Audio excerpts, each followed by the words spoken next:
Ya, hadatsana qala Rasulullah sallallahu alaihi wasallam salatul laili mathna mathna fa idza khasya ahadukumul fajra falyutir rak'atan wahidah. Salatul laili, kalau engkau bangun salat malam, ini nih yang dimaksud tahajud. Maka teknisnya nanti Nabi ada yang tunjukkan 2 rakaat, di hadis itu ada yang tunjukkan nanti 4 rakaat, kemudian ujungnya 3. Nanti kita akan lihat secara teknis setelah masuk ke teknisnya. Ya. Jadi kalau ada istilah tahajud yang dimaksud salat. Ya. Waktunya ini didahului dengan tidur, silahkan bangun di pertengahan sampai dengan ke ujung malam. Ini ya. Hukumnya apa? Sunnah. Keutamaannya ada hal-hal yang luar biasa diisyaratkan dengan nafilah. Nah, apa saja rahasia keutamaannya? Setidaknya ada 4 yang paling utama. Baik ya. Yang pertama, langsung kita sambungkan ke ayat masih yang sama, ayat 79 sampai 80. Ya, nanti di ujung 79, di awal 80. Nafilatan laka asa an yab'atsaka rabbuka maqaman mahmuda. Satu, tahajud itu diantara keutamaannya, ini rahasianya. Kenapa saking pentingnya tahajud ini, walaupun ibadahnya sunnah, ya, sifat hukumnya, tapi sangat ditekankan di Quran karena ada rahasia di dalamnya. Ada keutamaan yang nggak bisa diraih di sholat-sholat lain, termasuk dalam sholat fardu. Satu, asa ayyab'atsaka rabbuka maqaman mahmuda. Boleh jadi dengan kesungguhanmu menunaikan sholat itu, Allah akan menempatkanmu di tempat yang terbaik. Maqaman mahmuda, tempat atau kedudukan tinggi, karena maqam itu sesuatu yang tinggi, ya, dan terpuji, terbaik.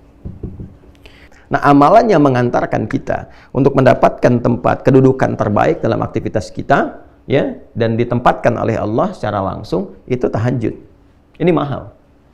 Ya, makanya saya sering agak rewel ya pada aktivitas yang sifatnya padat yang kita jalani, baik itu misalnya di bisnis, di diplomasi, di dunia politik misalnya, termasuk juga para ustadz, apalagi ya ustadz pengajar dan seterusnya. Nah, ini amalan yang sangat ideal nih. Ya, di kedudukan tinggi yang terbaik, yang terhormat. Ya, tinggi itu misalnya kalau di bisnis Anda berharap menjadi direktur misalnya kan. Nah, di posisi itu kan tinggi. Tapi terbaik nggak untuk Anda? Belum tentu. Ya. Nah, boleh jadi ketika Anda ada di posisi itu ternyata tempatnya, kedudukannya bagus, tapi situasinya nggak ideal. Ya, ternyata di titik itu ada sesuatu yang bisa menjerumuskan Anda pada kemaksiatan.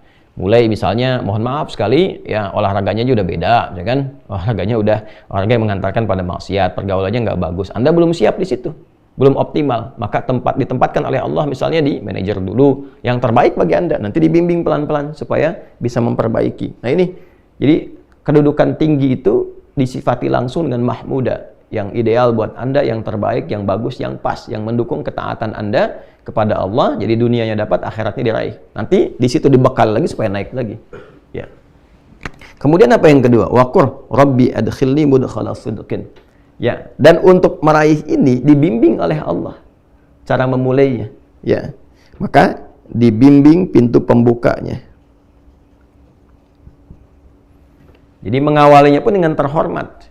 Ya, bukan dengan sogokan. Kadang orang pengen kedudukan, nyogok, ya, menipu, ya, dan seterusnya. Sifat-sifat yang buruk lah. Maka nanti orang yang rajin tahajud itu dibimbing oleh Allah. Kamu naik jabatan tuh gak harus nyogok. Ya kan? Promosi jabatan tuh gak harus usaha yang aneh-aneh gitu. Ya, dan Allah menggerakkan hati-hati orang-orang itu untuk melihat ini memang orang yang paling ideal, orang yang paling tepat, orang paling lurus, paling bagus, langsung naik, dibimbing oleh Allah. Jadikan hati-hati orang yang walaupun dia kelihatan misalnya ya perilakunya nggak ideal, ya, tapi Allah lembutkan hati untuk memilih dia nanti tuh, ya, dibimbing. Dan kalaupun ada kesulitan, yang ketiga, dalam menjalani itu ada tantangan. Kadang kan di posisi tinggi itu, apalagi makom, posisi tinggi, pasti persaingannya lebih ketat. Ya, jadi kalau ya seringkali kan diilustrasikan dalam kehidupan itu, kalau jabatan paling tinggi seperti pohon kan, semakin naik, semakin tinggi anginnya makin kencang kan, persaingannya ketat dan sebagainya. Jadi kadang-kadang memerlukan jalan keluar, solusi. Wa akhrijni mukhraja sidqin, maka Allah pun memberikan solusi. Pembukanya sudah baik, kalaupun ada persoalan, ya jalan keluarnya, solusinya pun solusi terbaik, dibimbing oleh Allah.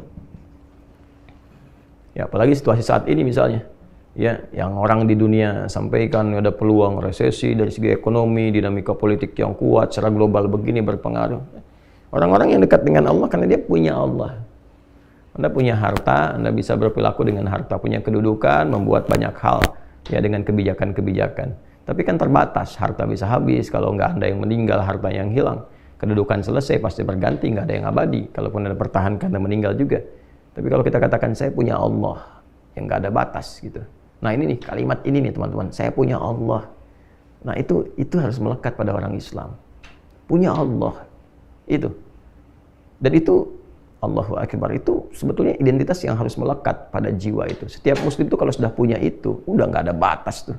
Karena dia yakin punya Allah. Bilal itu kan di dalam tanda petik ya, disiksa gitu. Ya, saya katakan dalam tanda petik karena saya itu agak sulit menemukan kata-kata yang menggambarkan bagaimana hebat dan dahsyatnya perjuangan Sayyidina Bilal bin Rabah radhiyallahu taala anhu. Dan tidak layak untuk mendapatkan kalimat itu sebetulnya. Tapi sejarah kan menunjukkan bagaimana beliau diikat, ya kan? Di atas batu yang sudah dipanaskan, di lapang yang panas, lalu dicambukkan.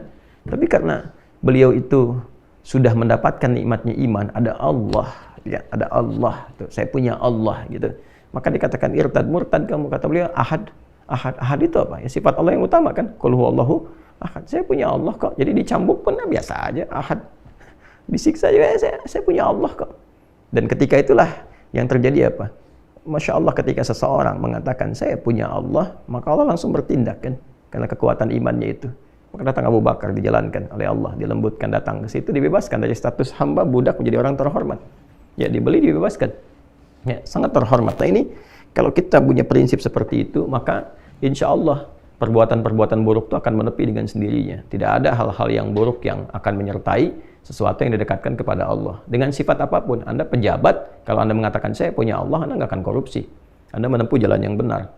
Ya, Anda diplomat, birokrat, pebisnis dan sebagainya, pengajar, juga kalau benar-benar ustadz, kiai, habaib dan sebagainya, ya, melatih diri saya punya Allah dan melekatkan keimanan pada dirinya dan konfirmasi dengan kalimat Allah itu, ya idza dzukirallahu wajilat qulubuhum, disebutkan nama Allah. Kalau orang mengatakan saya punya Allah, disebutkan nama Allah, ada getaran pada jiwanya. Ya, makin tinggi makin bisa menggetarkan nanti. Maka sumpahnya nggak main-main ketika demi Allah atau kalimat Allah saja sudah bisa menjatuhkan senjata, pedang dan sebagainya. Ya, kita berjuang dulu pakai kalimat takbir kan, Allahu Akbar, gentar musuh. Ya, Nabi mengatakan Allah, maka jatuh pedang yang sedang mengancam Nabi itu. Ya, itu nggak main-main kalimat itu. Ya. Dan yang terakhir, ya, waj'alli min ladunka sultanan nasira, mendapatkan langsung pertolongan dari Allah. Nah, ini maksudnya tambahan dari yang ketiga, dia dapat solusi, tapi kadang-kadang di posisi tinggi ini goncangannya nggak mudah, magnitudenya juga kencang. Kadang-kadang ada yang ingin menyingkirkan, menyungkurkan, mencelakakan dan sebagainya. Ya, maka Allah langsung yang menurunkan satu skema untuk menolongnya. Dan ini yang kaitan nanti termasuk dengan surah Yasin dalam konteks pengepungan Nabi Shallallahu Alaihi Wasallam. Ya, Allah kemudian jadikan matanya tak bisa melihat, orang-orang itu ditidurkan, mengantuk, yang mengepung Nabi 100 orang, pasukan khusus yang kalaupun ada hewan tuh bisa terasa, terlihat dan sebagainya. Tapi ya Allah Subhanahu wa taala berkehendak Nabi melenggang begitu saja dalam keadaan ya 100 orang pasukan khusus pemuda-pemuda terbaik itu dalam keadaan yang tidak sadarkan diri. Ya, ini pertolongan yang Allah berikan. Jadi dalam kondisi-kondisi yang sifatnya padat, aktivitasnya kuat, dan juga tantangan serta dinamikanya juga cukup beragam dan tinggi, maka ada satu amalan, kurang lebih begitulah, yang rahasia amalan ini bisa memberikan pengantar, perlindungan, dan juga penjamin pada kesuksesan yang diharapkan. Amalan itu disebut dengan tahajud. Ya, disebut dengan tahajud karena satu, waktunya dikerjakan di waktu malam, setelah beristirahat terlebih dahulu, diawali dengan istirahat supaya lebih fresh, lebih segar ketika bangun di malam harinya. Kemudian yang kedua, tidak mudah melakukan ini karena keutamaannya juga banyak, maka butuh motivasi yang kuat, serius untuk menunaikan. Nah, di antara keutamaannya, yang pertama, Allah akan berkenan mengangkat, menempatkan hambanya yang konsisten menunaikan tahajud dengan baik dan benar ke posisi yang terhormat, yang terbaik, yang ideal untuknya.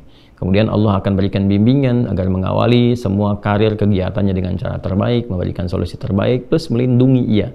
ketika ada yang mengancam atau mengganggu ia dalam beraktivitas berkehidupan dengan cara-cara yang Allah kehendaki untuk memuliakan hamba-hambanya. Ya, walaupun cara-cara itu mengantarkan kepada ajal misalnya dan sebagainya, tapi dia akan jadi orang terhormat.